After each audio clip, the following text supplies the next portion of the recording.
Hello, hello. Hello. How Hey y'all guys, what's up? doing? Hey, hey. I'm gonna shoot you straight. I really don't want to do this today, so there you go. Okay. Well, let's keep it casual and breezy today then. Let's do it. All right, all right, go, Sounds good. All go. right. Well, we got some more information on our Mr. DNA statue. So thank you guys for following that and being Yeah, I don't want excited. to talk about that either. Okay.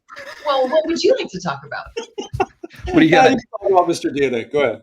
Okay. Yeah, Mr. DNA. Yeah. So we've been looking at just how we're engineering him and making him very, very friendly for the collector to not only ship to you and arrive in one piece. We definitely want to make sure that everything works good when you take it out of the box. You're going to see it's a very simple assembly on the consumer side once you get it. So Yeah, I think it's I gonna be fucked that fun. up. I like that he's friendly. Jared's like, you're gonna see that he's very friendly. He's an affable. He's a collegial character. We like him a lot. Yeah. Um, yeah. So, Mr. DNA, let me translate what Jared just said. Jared just said, Let's "Hey, let's edit we that don't out and we go. don't want your shit to break, so we made some We do not changes." want your stuff to break. Correct. Yeah, use the technical terms. So so let me back up. Let me back up because Okay. I don't want Amy to think I'm being difficult. And I've seen her.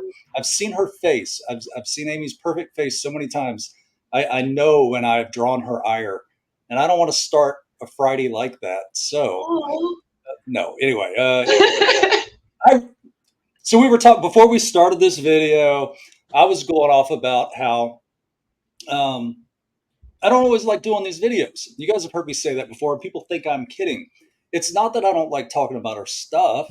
It's just I don't want to talk about our stuff too much. I don't want to be that guy. I don't want to be that company who every time we open our mouths, we're like talking about what we did or our stuff. And we get it. I mean, we know people like to hear about, hey, what are we doing and what's going on behind the scenes and all that. And that's what these should be for. And sometimes people want to, we get a lot of emails and PMs. How do we do what you guys do? Or how'd you get into the business? And I mean, you guys get that all the time, because you tell somebody what you do and it always sounds more interesting to everybody else than it does to us. Yeah, because we're jaded. Not and anyway. Um, so all this came about. You guys have heard me talk about Tom, our our main guy who just sits back from afar and dictates and points like Zeus pointing down at the silly humans, trying to get him to do what he wants them to do, and he hurls his lightning bolts and crap at us. That's Tom. But I wanted you guys to hear this. So the number one reason why videos irritate me is not because I don't enjoy doing them and connecting with our collectors. That's the fun part. That's the part that I really come into. I like communicating with the people who get our stuff and tell us what they want to see, and I love all of that. And like we mentioned in the last video, we're going to start putting people into these videos so we can talk directly with them and they can hit us with all their questions. I love every bit of that. What irritates me about this process here is every time we do a video, the phone rings and I just watch it ring. And I look at it, and it's just cutting donuts on my desk. And I know it's like circling me like a shark. It's Tom. He is waiting to critique the last video. And he always says something ridiculous. Like, you guys ever seen that scene in Scrooge where Bill Murray's boss comes down and he's talking to him in his office and they're having a drink and they're talking about programming and statistics and he's like, yeah, this week's show, it's going to be dope, blah blah blah. But as he's leaving, he can't trust in his guy enough that he's going to do this great job producing this show. He's got to throw in his nonsense, and he's like, hey, studies have shown that more cats are watching TV. So you gotta, like, maybe get a character who's got a gimmick, like he dangles some string, real quick, rapid movements. That's what Tom does, dude. He will get me on the phone and he'll say crazy shit like that. And then I have to Well, no, I was going to say I have to act like it means something. No, I completely don't act like it means. I tell them exactly what I think, and it is a miracle I am still employed. That part is a testimonial to that man's patience. But if I don't show up on one of these one day, you know what happened. But that's what bugs me is and in fact I don't know if the again the 7 or 8 people that are watching this. Hey mom. And your mom. Yeah, say hi to mom. Yep, say hi to mom. My mom is so engaged on these. It's funny, we've pretty much been not that communicative over the last I don't know 20 years. No, she knows, like she now knows Amy and Jared by way of these videos, and she's like, "Oh, Amy's hair was so pretty in the last video," and she's like, "Jared's talking more. He's been like the Sphinx for the last 2 or 3 episodes, but now he's talking more. He's certainly feeling more comfortable in his skin." So she gives this great critique of everybody and how everybody's doing. And Jared, you have gone bad, man. Your video, what I'm seeing right now got really blurry, but hopefully it makes it. But if not, you'll just be a pixelated mess when we put this thing up. But anyway, now I'm giving you something to mess with. But yeah, that's what Tom does to me, dude. And I've got another friend who watches these making up. I mean, these are really padded numbers of people who watch these things. It's truly family and old friends. And I've got another friend, Rob, who will watch these every once in a while. And I'll get a phone call after this, but Rob will sometimes, man, he will really take these to heart. And when I was really ranting on Tom one day, he calls me and he's like, "Hey man, everything all right at work? I was a little cringy, that whole thing about you and Tom. Yeah, everything's fine between me and Tom, but if I don't get it out, if I don't do these verbal exorcisms and just vomit up the crap he puts me through, I am gonna snap. I mean, I'm just gonna break." So anyway, so I've pretty much made this whole thing unwatchable now. Sorry, but Demons be gone. You've exercised. get thee behind me. Yes, but yeah, if I don't get it out, and then he's so monosyllabic and I'm just railing. It'd be funny if you guys could actually hear it. Sean, in the office, every once in a while when Tom and I are just having our creative discussions, I'll walk around a corner and he's like, "Dude, everything okay? Wow, everything all right?" Like his future's in jeopardy from what I just said. But Creative discussions. they are creative discussions. But ultimately, he and I always joke that that's simply the way we communicate. I love him; he's the greatest person ever. I do mean that. But he is a collector first, and he is a businessman from a different thing. So sometimes when he plants his suggestions, it truly reminds me of that scene in Scrooge. Just dangle string, real quick, rapid movements. That's the gimmick. More cats are watching. We got to cater to them. And but he'll do ridiculous things like that. So when we end up right there, Whoa. oops. He knows we do these things around this time too. That's what's so funny. And you know what it is? He's bored on his way to pick up one of his kids. See what he's doing? He's bullshitting around. Anyway. So for the sake of today's video, since we've only burned up 9 painful minutes, yeah, let's just not talk about too much of what we do. We can just rant on about. We haven't done a casual Friday in a while. Yeah. And mom and our friends want to know what we're up to. So outside of Mr. DNA though, because what Jared was talking about up front, seriously, we saw some of our new. I don't know if you guys can hear that, but I heard a little bit of it. I'm gonna fix this right now because this thing's gonna start cutting donuts any second. That's the other thing. You guys have heard me talk about this. As Tom gets older, he's getting more obsessive compulsive, and he reminds me of Leonardo DiCaprio in The Aviator. When he's just walking around, and he's like, "Well, lean into it, get to it." lean into it, get to it. He just says the same thing like over and over again, like 9 or 10 times. Just get into it. I'm like, dude, you are skipping. It's like a jukebox. It's just skipping. You just kick it to get it back on track. I just dated myself by saying jukebox. Sorry. I'm old, dude. I'm old. Anyway, Mr. DNA. Yeah, the one thing we didn't want to happen. He's become so tall. I mean, he's really big. We look forward to showing him off soon. The next pass that we get of him from our factory will be our last pass, and then the run will come together very fast. But we had taken his height from, I think he was originally around 8 inches to just over a foot. He's a substantial piece now, and the way his arms are configured, we didn't want them to have the possibility of snapping in transit.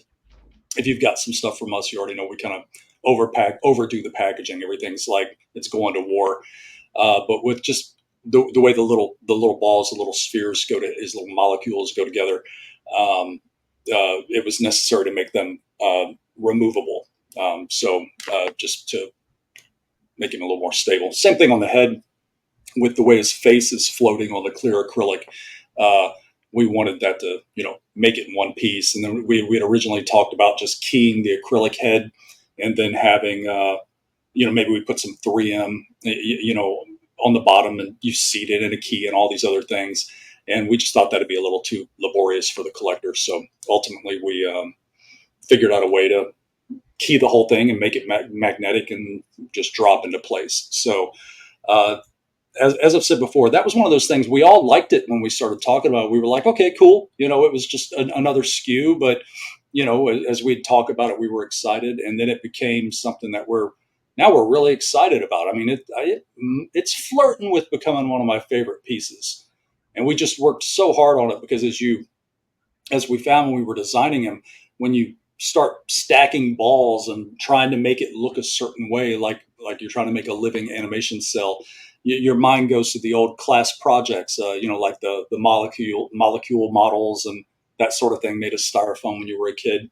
And it doesn't quite work like that when you try to make it a more solid maquette. And then you start looking at it from different angles and it doesn't look quite right. So we wanted it to helix just a little bit and look good from all angles. A lot of work went into that thing. So it went from just being something, personally speaking, I thought I was just going to get in there and engineer it up and design it out super fast and it'd just be done. And it was something that Tyler and I ended up working really hard on, and then getting the colors just right. I was really fussing on those colors. But yeah, for a guy who didn't want to talk about our stuff today, I'm ended up talking about our stuff today. So, but that's it. I'm not going to talk about any more of our stuff today because I'm rebelling against Tom. And I think if I do it enough, he'll quit hassling me. So I'm just going to keep louding him out because I'm hoping the other people who are watching these videos are his friends. they're going to be like, hey, that company you started, man, that guy is off the rails who you're letting run that place. So I don't know. I think I'm self-destructive. I'm looking to replace myself. Yeah, it's funny. I was talking to Tyler yesterday, and we were just talking about the business, how stressful it can be. And just so everybody knows, Tyler's on sabbatical. We still talk all the time. We may or may not see him again. He's on an adventure right now. So we'll see where that goes. He's always been a free spirit. we gotta let him fly to see if he comes back to the nest anytime soon. He's off looking for Bigfoot, isn't that it? Yes, that is it. He every week we'll make up a new adventure. I think that's we should. You know what? He's out looking for Ecuadorian shrunken heads because we need something to model our oddities line off of. That's something we could talk about. Maybe some what ifs. So we've been thinking about doing oddities like Fiji mermaids, Ecuadorian shrunken heads. Misplaced artifacts like Baghdad batteries, that sort of thing. If you guys like that sort of stuff, mention it in the comments, and particularly on the Instagram side of things in those comments, because we don't always turn the YouTube comments on. I mean, we probably will, but there's always going to be some 8-year-old who got online who just says some crazy stuff, and we just don't have the time to police those comments all the time. And when you work as closely with the studios that we do, you got to be aware of optics, and you can't have people saying absolutely crazy things associated with their product. I mean, it's bad enough that I don't have a governor, and Amy is a close second. But, yeah, Amy will make you blush, and but we try to keep an eye on those. So we'll see. But the Instagram comments in particular, if you like that sort of thing, those oddities, it's a personal favorite of mine. I mean, I love Fiji mermaids. Again, the Ecuadorian shrunken heads, weird stuff like that. Um, Adam Savage refers to these things as items in his cabinets of curiosity. So we are playing with an entire line of that. We've got a vampire killing kit, into development now. Things like that. So let us know how you feel about that. What's up? I'm a huge fan of like cryptozoology. It's why I said the Bigfoot thing earlier about Tyler. But yeah, I love all like In Search Of. Remember that old Leonard Nimoy show? Loved In Search Of. Oh, yes. It is the best when that came on and that weird music, and I was so in. And he was talking about Bigfoot and Loch Ness Monster and stuff like Fiji mermaid, those oddities and rarities that are in the natural world that are just waiting to be discovered. I'm like, yes, I'm so into it. That was such a great show. That really was a good show. I love that. Well, back in the 70s, that's all you had. You had the Loch Ness Monster, UFOs, yes, Bigfoot, and man, that's all you needed. I mean, what was that? There was a TV show too that was really good, Project Blue Book, right, about the UFOs in the 70s. That sounds right. I know this. I know I'm lapping Amy, but Jared, you're a little closer to my age. I thought you might have known about that one, but I think there was an actual Project Blue Book. Project Blue Book was an actual right study, yeah. Yeah, and I think they just did a TV show based on that, but very pre X-Files ish. Yeah. But anyway, we all like the curiosities, and man, years ago when I was a private builder, I used to offer replicas of the Patterson, the Bigfoot cast, the telltale loping along the riverbed there, Patterson cast, and that was really popular. People really liked that. But you could get into Aztec death whistles. I mean, there's all kind of cool stuff like that that I'd like to explore. So just rarities and curiosities throughout antiquity. I love that stuff. It's awesome. Yeah. So let us know what you think about that, because that'd be cool. And what else? Jared, you'd said something earlier. We were talking about movie props, and that we all collect and everything. And there was that brief period when movies were coming out when it looked like props were dying. It looked, I mean, if you believe the hype, I remember even when I was, again, privately building, I spent 25 years just doing a lot of stuff on the side for private collectors. And there was always chatter, especially around, you had pointed out, around Jurassic Park when it came out, about, hey, you might be out of a job soon. What are you going to do? I mean, Jurassic Park came out, and like up until then, CG had been, computer generated images had been pretty restrained. There wasn't anything that was mind blowing, but I mean, Terminator 2 came out, and I was like, whoa, the abyss, whoa, those were very cool, and it was like, that's a cool trick. Then Jurassic Park comes out, and it's the dinosaurs, like they look like they're real. I remember going and seeing that in the theater like 5 times. I was so blown away by it. And yeah, there was a time when everybody was saying, this is going to take over. There's no more models, no more miniatures, no more animatronics. Why do you need animatronics? Why do you need all this stuff? And as it happened, the 90s after Jurassic Park came out, I think was one of the busiest times ever for miniatures and model work being done. Like you had Starship Troopers, Titanic, Fifth Element, really big model shows that were going on, and people were being headhunted from studio to studio. Yeah, they were jumping sets. Yeah. You had people on Fifth Element that were getting poached to go work on Titanic. And I think it even got so bad at one point that James Cameron and Luc Besson had to talk with each other, be like, hey, listen, we can't keep stealing each other's crew. So they came to some arrangement. I forgot what it was, but that's the legend anyway. But yeah, that was like that was, I think, the mid 90s, especially mid 90s up through 2000, early 2000s, was just a massive renaissance in miniature and model work.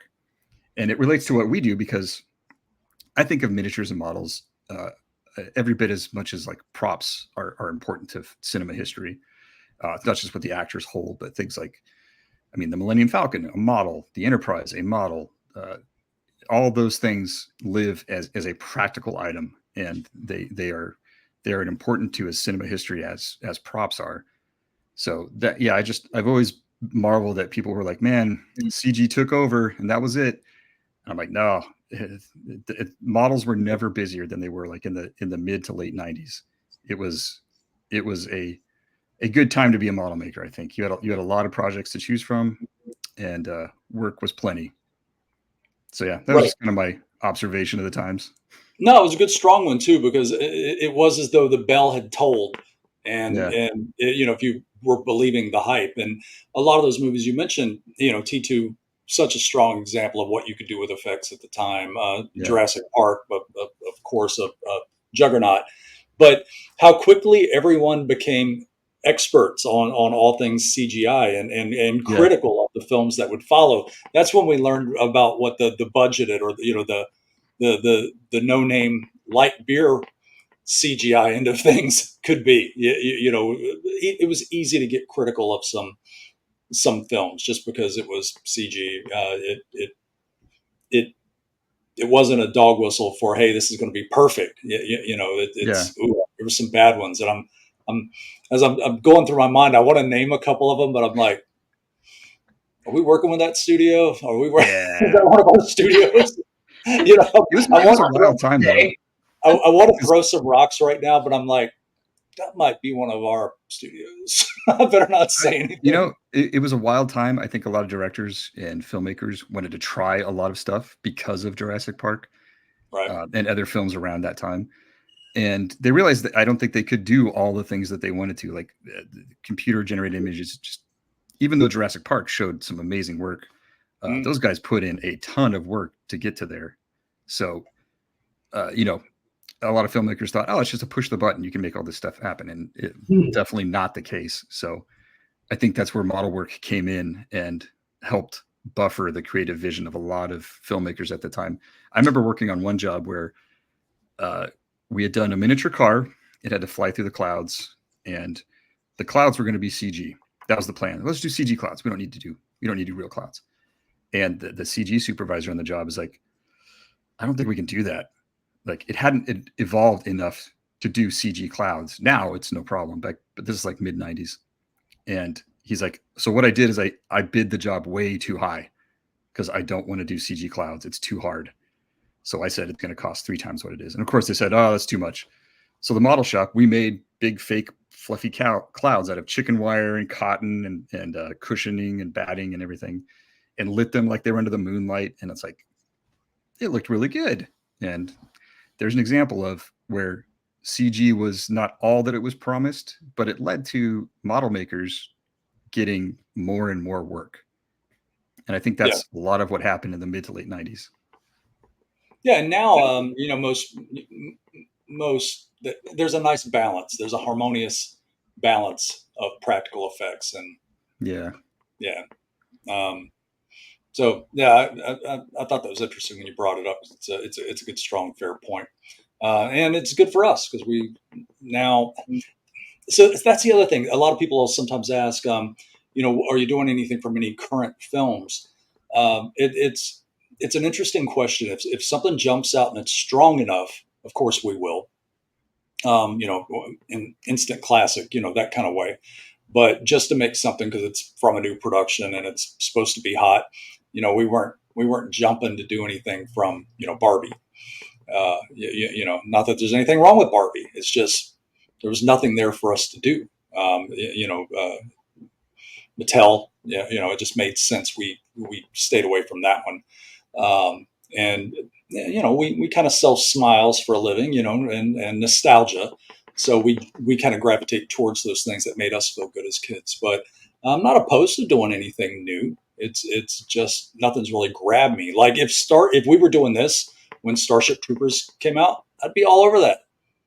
I would have been let's make 6-foot claws and hang them from the ceiling. Yeah. We'll make a display stand for it. I would have been all about that. There's been a lot of new stuff. Well, when I say, you know what I mean, relatively new instant classics that I'd love to have done some stuff from. Just There's like new stuff comes out and it looks cool, but I don't know. A lot of these film properties, like you say, it's the nostalgia factor that a new property, a new film hasn't really earned yet. And it doesn't mean it's a bad film. It just means right. it needs to sit in that collective consciousness for a few years, probably before it reaches that status of, hey, remember when that film came out and there was that really cool piece from it? I always wanted that. It sometimes those things, they need a few years to sit and germinate, I guess. Yeah, kind of ferment. Yeah. And yeah. Agreed. I was trying to, while you were talking, I was trying to think of something that is just a good example of a more recent film that I'd like to have done some stuff from. We talked about it once. John Wick. Yeah. Such an interesting world there that we all like, and some stuff's been done from some other companies. Blood Oath Markers, that sort of thing. But yeah, we talked about it one time. You weren't on that one, Jared, when we were getting into it, but I think it was John Wick 3, right? When we really started, which one? I think it was 4. When Because we were talking to the studio about, because we were talking about doing things for Continental, and they were telling us what was coming with Ballerina. yes. Yeah. Yes. And we had an opportunity to do some stuff there, and then really get into some of the pieces that were coming from 4. And the goal was, well, we'll do it if we could get it done by the premiere. And we languished in negotiations over it.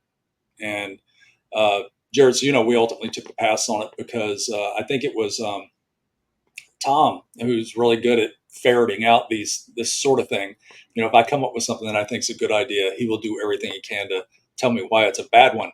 But this is a case where it was a good save. There was a guy on eBay, like out of China, who is probably still there, who you could buy everything. You could buy a Blood Oath marker. You could buy the coins. I mean, it was a ton of crap, and I think he even threw in a pencil. So, but it was, and it wasn't like it was $200 or anything. It was like $25. And like, how can you do this? Well, because he didn't have to pay for a license, he didn't have to pay for a building, he didn't have to pay for a support staff, all those other things.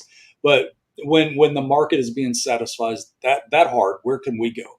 Of course, there's always somebody who wants to buy a licensed collectible. Of course, they always, the license implies that at least under studio scrutiny, that you're going to make the best replica possible, as opposed to the guy who, could smelt beer cans in the backyard and pull a, you know what I mean? A kind of primitive replica. But fair one to the guy who was selling this lot of stuff that Tom had found. It looked good. It looked really good. I mean, I almost bought it. John Wick it's a good example of, like we were saying, one of those films that becomes an instant classic. It strikes a chord right away, and it met that perfect balance of, it had some cool pieces from it. They were relatively easy to make, so the maker community, which can do amazing things in 24 hours, like it blows my mind. They responded and they started fulfilling that need right away. Like this guy on eBay, he's like, this is cool. I know people want it. I'm going to make it right now. Yeah. And it kind of leaves licensed manufacturers like ourselves a little bit at a disadvantage. Yeah, and I guess I will save my job at the end of this video and talk a little bit, because that's a good segue into what we do. And we've spoken to licensing before too, how we make the decision, and there had been an ongoing discussion. I'm backing up a little bit. We talked about it briefly, but like people are always quick to share, especially like with Batman. We did a few higher end Batman pieces a while back. The modular Bat Grapnel, the 66 stuff. The Bat Radio, the Bat Cuffs, the Bat gas capsules. We we were on a roll there of things we wanted to do, and then we just started seeing such similar items being made by other companies, and we just it started feeling like it was a lot of work for a little bit of return, because it was putting us in such a competitive situation where we were just always having to explain why our piece was different than the other guys. And sometimes that can sound catty and you don't mean for it to, when you're just trying to, hey, what's the difference between yours and this? And you're not saying, hey, that sucks and this is great. You're not doing that. But in the course of explaining the difference between a toy, which we had a heavy theme on a discussion one time that really kind of came across as more lecturous than I'd hoped it would. But we were trying to just to define the difference between a toy and an heirloom caliber replica, a movie prop replica. And when you get a lot of toys on the market, or just pieces that are ultimately toys that somebody's calling a prop replica, it can make it difficult for us. And then we have to kind of choose which direction we want to go with our lineup. So generally we try and make stuff that nobody else has, and if somebody else has made it, we try to make it better. The only, well, we don't do it unless we feel like we've made something better. But I'm trying to think, the only thing we really revisited that had been done, there was the Tsunasuke Blade Runner blaster, but we revisited that because they had so many flavors of that product on the market. There were so many different versions of it, and each wonderful in their own way. As it got more and more dialed in, when we ultimately got the license, we were able to say, well, we believe we can do this and make the best replica possible. I mean, at that time, I think they had over $250,000 into their tooling, and we were able to license it, land it in the U.S., and ultimately make it cheaper. We landed those $200 cheaper than they were offered. So that was a good reason to revisit a project. But generally, we don't do that. It's we're always trying to make something new and not really, cover older territory that somebody else has beat to death 6 different ways. But anyway, so there, I talked about Paragon a little bit. Tom, can I stay? Can I keep my job, dude? All right.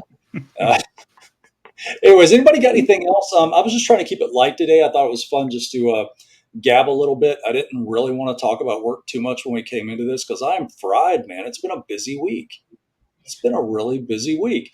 And we keep teasing and teasing and teasing and talking about some of these new relationships that we've got coming on board, and some new studios that we'll be working with. And even I'm tired of, I feel like I'm dangling the carrot because there's so much we want to talk about. And so those few of you who are watching, I'm telling you, there's going to be a payoff soon. You're going to be like, of course, that makes sense. Oh, we understand completely. That is so wonderful. Yay. I'm actually glad we're delaying that announcement a little bit, Yeah. because had we done it like this week or this past week, it would have been lost in the noise of Comic-Con.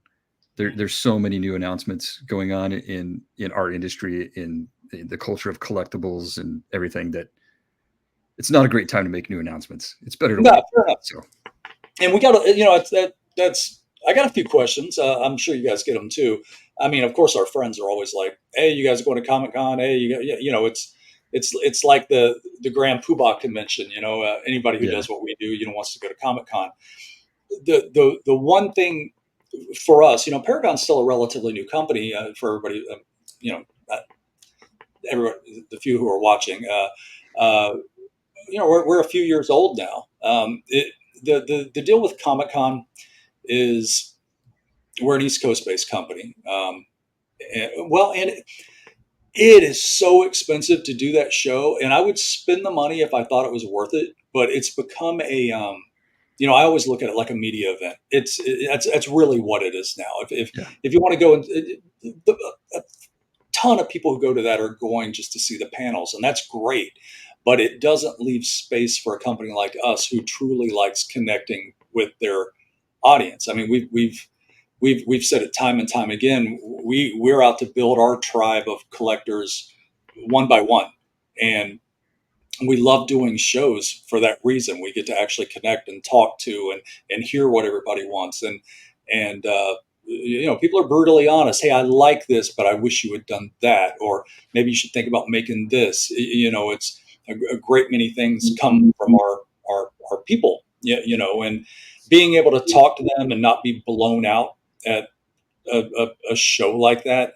I mean, we can accomplish more here on one of these videos than we can get done in a few days at Comic-Con. And you go out there and you spend the money for those shows. You got to make it up somewhere, and we're trying to stay lean and mean and offer as many SKUs and as much cool product as we can in the course of a year, and we could just cover more ground on shows between here, Dallas, Denver, Vegas. I mean, we're everywhere, and then it leaves more money for research, R&D. Just so everybody knows, Jared and I will be going to Japan here in the months ahead for no other reason than to take our scanners and spend some time over at Toho and really research some upcoming projects that we've got going on with Godzilla. We've got access to lots of cool things, and we'll be able to share that here. And those would be tons of videos and stuff done off of that. And it just frees up cash to do things like that, to send, two guys like us over there and to do all that. That'll be an adventure. So we might have to do some videos over there. That'll be fun. But lots of reasons we don't do some of those events. I mean, we don't want to go just to say we're going, because that's in vogue, to go. A lot of people like to meet with their partners over there as far as the studios go. We prefer to go to Vegas for that. And like I said, if it's a matter of selling merch and we just want to move merchandise, we could do a more efficient job at equally busy shows. I mean, when you start talking about shows like MegaCon in Orlando and that sort of thing, I mean, they're doing rival numbers, and it's just a different environment without, again, nothing wrong with the media panels. It's a lot of fun. Studios like to do it. Fans like to see their favorites talk about their projects. That's what that environment seems like it's kind of evolved into there.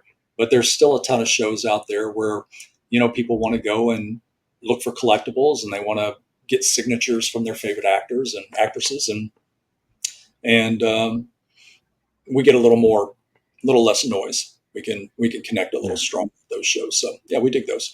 But anyway, there we are, 37 minutes. We got to cut it off, or Instagram does weird stuff. So this is gonna be a quick, silly wrap up. Everybody have a good weekend. I got nothing else if you guys don't. Nope, all good. Let us know how you feel about the curiosities and oddities. Yes. Yeah. Or anything else. Yeah, or anything else. Yeah. Right. I was going to say something, but I won't. Anyway, I'll see you guys. All right, bye. Have a good weekend. Great weekend. Bye. Yeah.